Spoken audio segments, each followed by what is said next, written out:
નમસ્કાર, આપ જોઈ રહ્યા છો નેશન પ્લસ ન્યૂઝ. હું છું આપની સાથે હિતલ ભગત. વડોદરા મહાનગરપાલિકાની સ્થાયી સમિતિની બેઠક મળી હતી, જેમાં કુલ 9 કામો મંજૂર કરવામાં આવ્યા છે, જ્યારે 1 કામ પરત અને 3 કામો નામંજૂર કરવામાં આવ્યા છે. આ બેઠકમાં મુખ્યત્વે ઉત્તર ઝોન વિસ્તારમાં આવેલ ન્યાય મંદિરના સેન્ટ્રલ હોલને નવીનીકરણ કરવાના કામને પરત કરી આગવી ઓળખની ગ્રાન્ટમાંથી કરવાનું નક્કી કરાયું છે. સાથેની મધ્યમાં આવેલ લાલકોટ બિલ્ડિંગ પરિસરને મ્યુઝિયમ તરીકે વિકસાવવાના કામને ફક્ત આદમી ઓળખની ગ્રાન્ટમાંથી કરાવવા માટે મંજૂર કરાયું છે. વિશ્વામિત્રી નદીમાં ડિસલ્ટિંગ કરાવવાની કામગીરી અને વડોદરા શહેરમાં આવેલ હયાસ કાસનું રિસેક્શન અને ડિસલ્ટિંગ કરવાના કામને નામંજૂર કરી રીટેન્ડરિંગ કરવામાં આવ્યા છે. કામો બાબતે વધુ માહિતી સમિતિના અધ્યક્ષ ડોક્ટર શીતલ મિસ્ત્રીએ આપી હતી. આજે સ્થાયી સમિતિમાં 12 રેગ્યુલર પ્રપોઝલ અને એક વધારે પ્રપોઝલ, ટોટલ 13 પ્રપોઝલ મૂકવામાં આવી હતી. એમાંથી 3 નામંજૂર અને 1 પ્રપોઝલને પરત કરવામાં આવી છે. અમુક પ્રપોઝલમાં ફેરફાર કર્યા છે અને માર્ગદર્શન પણ સ્થાયી સમિતિના સભ્યોએ આપ્યું છે. ખાસ કરીને વાત કરીએ તો ઉત્તર ઝોનમાં જે ન્યાય મંદિરના સેન્ટ્રલ હોલનું નવીનીકરણનું કામ હતું, એ કામને પરત મૂકી અને આગવી ઓળખની ગ્રાન્ટમાંથી કામ કરવાનું રહેશે એવો ઠરાવ કરવામાં આવ્યો છે.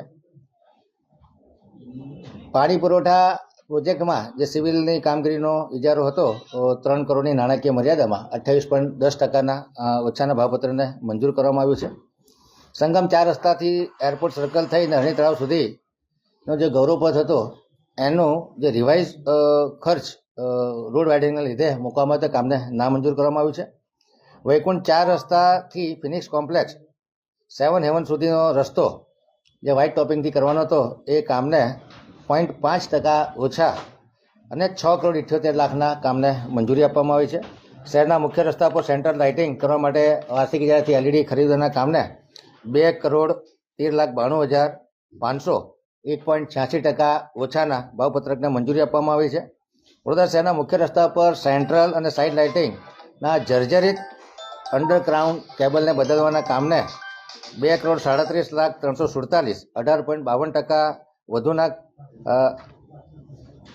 કામને જે એસોરેટ કરતાં 4.73% ઓછાનું છે, જેને મંજૂરી આપવામાં આવી છે.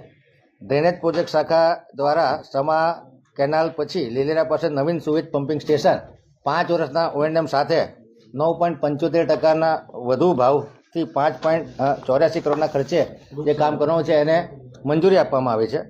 વડોદરા વિસ્તારની મધ્યમાં આવેલી લાલકોટ બિલ્ડિંગ કે જેને આગવી ઓળખમાં સૈદ્ધાંતિક મંજૂરી મળ્યા બાદ આ કામને આગવી ઓળખની ગ્રાન્ટમાંથી જ કરવાનું રહેશે. આ કામનો ખર્ચ આરસીબી કે આંતરમાળખાકીય સુવિધાની જે સ્વર્ણિમની ગ્રાન્ટ છે એમાં તબદીલ કરવામાં નહીં આવે એ પ્રકારનો ઠરાવ કરવામાં આવ્યો છે. વડોદરા શહેરના વિવિધ જગ્યાએ ભૂગર્ભ જળ ઊંચું લાવવા માટે ડીપ રિચાર્જ વેલ બનાવવાનું કામ કે જે 9,96,70,230.33% ઓછાના ભાવપત્રને મંજૂરી આપવામાં આવ્યું છે. આ ડીપ રિચાર્જ વેલ 400 લીટર પર મિનિટ પ્રમાણે 24,000 લીટર પાણી દર કલાકે જમીનમાં શોષી શકશે. એ પ્રકારના 400 જીએસએમના ડબલ લેયર જીઓ ટેક્સટાઇલના મેમ્બ્રેન તથા કોપોલિમરવાળા જે ડીપ રિચાર્જ વેલ છે એ કામને મંજૂરી આપવામાં આવી છે. વડોદરા શહેરમાં 237 જેટલી લો લાઇંગ એરિયા આઈડેન્ટિફાઈ કરી છે અને જ્યાં જરૂર જણાય ત્યાં આગળ આ ડીપ રિચાર્જ વેલ બનાવવામાં આવશે. વડોદરા શહેરમાં 10 કરોડની મર્યાદામાં જે રેઇન વોટર હાર્વેસ્ટિંગની કામગીરી કરવાની છે એ કામગીરી પણ કરવામાં આવશે અને એ પણ 10 કરોડની મર્યાદામાં કામને મંજૂરી આપવામાં આવી છે. વિશ્વામિત્રી નદીમાં ડિસિલ્ટિંગ કરવાની કામગીરીનું જે ટેન્ડર હતું એને નામંજૂર કરી અને ઇરિગેશન ડિપાર્ટમેન્ટે જે ક્યુબિક મીટર પ્રમાણે અંદાજ બનાવ્યો છે એ અંદાજ પ્રમાણે આ જે 23.6 કિલોમીટરનો લંબાઈ વડોદરા શહેરમાંથી પસાર થાય છે એને 4 ભાગમાં ડિવાઈડ કરી અને માટીની ક્વોન્ટિટી દરેક સેક્શનમાં સરખી આવે એ પ્રમાણે કરી અને રીટેન્ડરિંગ કરવાનું નક્કી કરવામાં આવ્યું છે. આ કામમાં ક્લિનિંગ, ડિસિલ્ટિંગ, રિસેક્શનિંગ અને જંગલ કટિંગની કામગીરી કરવામાં આવશે. આ કામગીરીમાં વિડીયોગ્રાફી, ફોટોગ્રાફીથી એનું મોનિટરિંગ કરવામાં આવશે અને આ કામગીરી માટે જે રેમ્પ બન્યા છે એ રેમ્પ નવીન ઇજાદારને એના કોઈપણ જાતના ચૂકવણા કરવામાં નહીં આવે. જે હયાત કાસ્ટનું રિસેક્શનિંગ ડિસીટિંગનું કામ હતું એમાં પણ જે રિસેક્શનિંગનું કામ છે જેમાં માટીનું ખોદકામ આવે છે એ પણ ઇરિગેશનના ક્યુબિક મીટરના અંદાજ પ્રમાણે કરવાનું રહેશે. જે જગ્યાએ સ્લેબ તોડી અને ડિસીટિંગ કરવાનું છે એની પર નવીન પ્રિકાસ્ટ સ્લેબ પણ કરવાનો રહેશે. એ કામગીરીનો આમાં સમાવેશ કરવામાં આવેલો છે. અચ્છા, આજે 9, 10, 11, 12 બે મંજૂર છે, બે નામંજૂર રિટેન્ડરિંગની વાત છે. એ કયા કારણસર આ થયું છે? આમાં વડોદરા શહેરમાં જે નદી પસાર થઈ રહી છે 23.6 કિલોમીટર વડોદરા નદીમાં છે અને ડાઉનસ્ટ્રીમમાં બીજા 24 કિલોમીટર છે મારેઠાથી લઈ અને પિંગલવાડા સુધી. અને ઇરિગેશન ડિપાર્ટમેન્ટે જે ઇજારો કર્યો છે બંને ઇજારાઓમાં સામ્યતા લાગે એ સિવાય જે સૈદ્ધાંતિક મંજૂરી સભાની લેવાની હતી અને એના પહેલાં ટેન્ડરિંગ થયું હતું એટલે સૈદ્ધાંતિક મંજૂરી આજે મળી છે એટલે ઇરિગેશન અને વડોદરા કોર્પોરેશનના ભાવપત્રમાં કોમન રહે એ રીતે આ કામને નામંજૂર કરી અને રીટેન્ડર કરવાનું નક્કી કર્યું છે. કારણ કે જે પ્રતિ કલાક મશીનરી લેવાની હતી એના ભાવ જે કોર્પોરેશન બીએમસી લે છે એ મશીનરીની કેટેગરીમાં ફરક હતા, પરંતુ જ્યારે એની કમ્પેરિઝન કરવામાં આવે તો આમાં મશીનરીના પ્રતિ કલાકના ભાવ મોંઘા જણાતા આ કામને ના મંજૂર કરી અને રીટેન્ડર કરવાનું નક્કી કર્યું. સિંચાઈ વિભાગ પ્રમાણે આપણે કરશું. સિંચાઈ વિભાગ.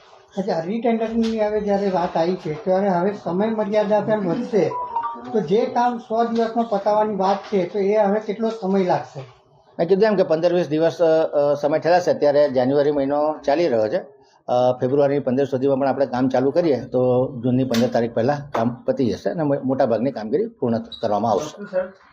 શહેરી વિસ્તારમાં કામ કરવું અને બહારના વિસ્તારમાં કામ કરવું બહુ અલગ વસ્તુ છે. એ ભાવમાં અહીંયા મળશે સિંચાઈ વિભાગના ભાવમાં અહીંયા? આમાં એવું છે કે એસઓઆર હોય માટી ખોદકામના એ એસઓઆર અમે એ લઈશું. શહેરી વિસ્તારમાં ઇજારદાર જે ભાવ ભરે કદાચ 5% ઉપર આવે, 5% માઇનસ આવે, 10% ઉપર આવે, 25% એની પર હેન્ડ પ્રોક્યોર પર ટેન્ડર મૂક્યા પછી ઇજારદારો કોમ્પિટિશનના આધારે જે પ્રમાણે ભાવ કોટ કરશે એ પ્રમાણે ટેન્ડર આપવામાં આવશે.